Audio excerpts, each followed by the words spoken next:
My education experience at the university gave me a framework of knowledge to prepare myself to become a farmer or continue the farm operation here at home.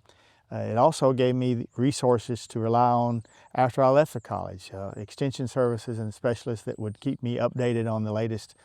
practices and inputs that might be successfully used on our farm. It also connected me with people, those people who had either been there before or had been in the same predicaments I had, who could relay to me the best way to handle things. It related to me,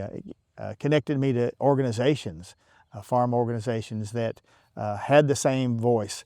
together to deal with issues that were external to the farm, like political or social issues that would affect our farming operation. So together,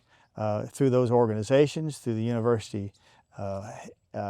relationships, and to the groundwork of community here folks here on the farm, we can speak together about issues and work together to solve problems and to continue to be that strong voice for agriculture that's needed.